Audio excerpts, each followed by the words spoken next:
So we're going to jump right into this. Arman Tsarukyan dominated with the arm triangle choke.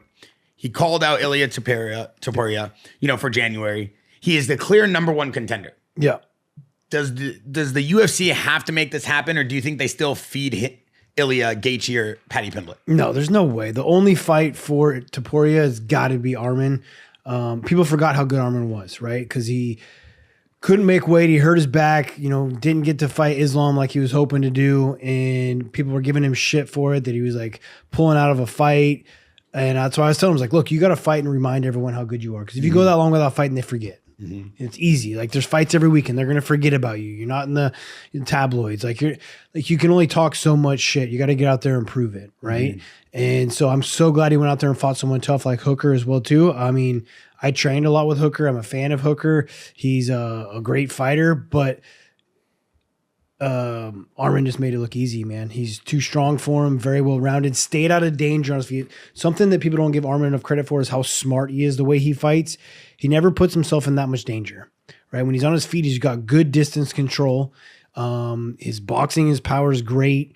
He mixes things up. He sets his shots up, great finishes. Then his top control was amazing.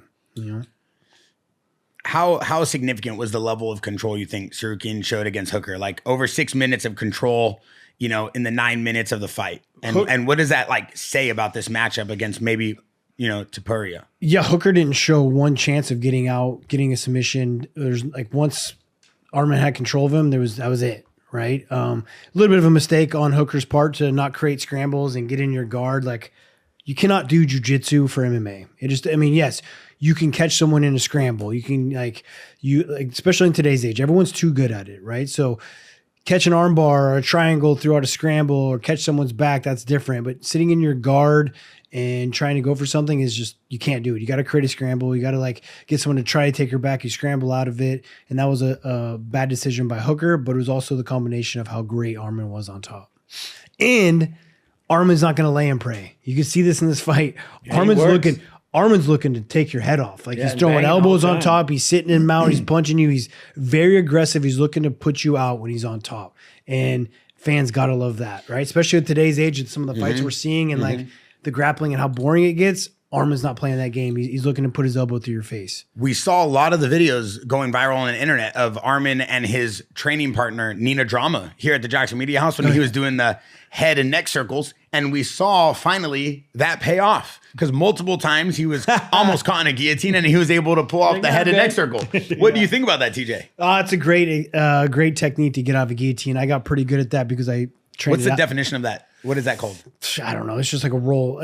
The first time he did it, roll. Yeah, the first time, it's like a Gator roll, but the first time he did it perfect. He rolled towards the hands. The second one kind of scared me because he rolled his chin towards the elbow to where if Hooker could have kept onto that, it could have been a pretty nasty neck crank. But he twisted hard enough to get out of it.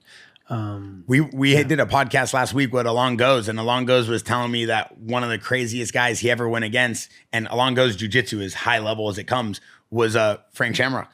And he said that, he was so worried about his ankles, and every time you went to snap his ankles, he just kept telling you, go ahead. I'm not going to tap for you to break my ankles. And it kind of reminds me of this. He's so gangster, bro. He didn't care, huh? He didn't care. Yeah, and it reminds me Arman just literally did not care to be put in a vulnerable situation. He had that much confidence in his wrestling.